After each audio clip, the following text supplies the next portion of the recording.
ಬಾಗೇಪಲ್ಲಿ ಹೊರವಲಯದ toll plaza ಬಳಿ ಇರುವ ಚೌಧರಿ ಗಾರ್ಮೆಂಟ್ಸ್ನಲ್ಲಿ ಯಾವುದೇ ಮುನ್ಸೂಚನೆ ನೀಡದೆ 130 ಕಾರ್ಮಿಕರನ್ನು ವಜಾ ಮಾಡಲಾಗಿದೆ ಎಂದು ಆರೋಪಿಸಿ ಗಾರ್ಮೆಂಟ್ಸ್ ಮುಂದೆ ಮಹಿಳಾ ಕಾರ್ಮಿಕರು ಪ್ರತಿಭಟನೆ ನಡೆಸಿದರು.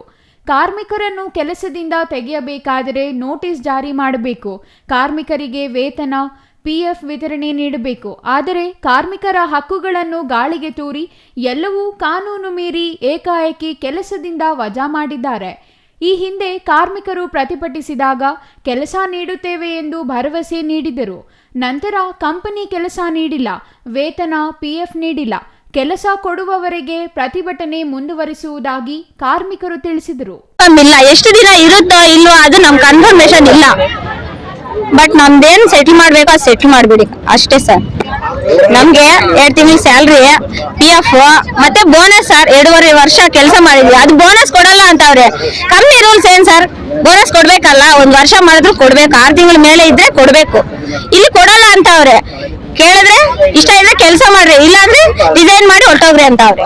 ಗಾರ್ಮೆಂಟ್ಸ್ ಅಧಿಕಾರಿಗಳು ಪ್ರತಿಭಟನಾ ಸ್ಥಳಕ್ಕೆ ಭೇಟಿ ನೀಡಿ ಮನವೊಲಿಸಲು ಯತ್ನಿಸಿದರು. ಆದರೆ ಕಾರ್ಮಿಕರು ಪಟ್ಟು ಬಿಡದೆ ಪ್ರತಿಭಟನೆ ಮುಂದುವರಿಸಿದರು. ಗಾರ್ಮೆಂಟ್ಸ್ ಮುಖ್ಯ ದ್ವಾರದ ಗೇಟಿಗೆ ಅಧಿಕಾರಿಗಳು ಬೀಗ ಹಾಕಿಸಿದ್ದಾರೆ. ಪ್ರತಿಭಟನೆ ಮಾಹಿತಿ ಪಡೆದ ಮಾಧ್ಯಮದವರು ಚಿತ್ರೀಕರಣ ಮಾಡುವಾಗ ಗಾರ್ಮೆಂಟ್ಸ್ ಸಿಬ್ಬಂದಿಯೊಬ್ಬರು ಲಾಠಿಯಿಂದ ಅಡ್ಡಿಪಡಿಸಿದ್ದಾರೆ.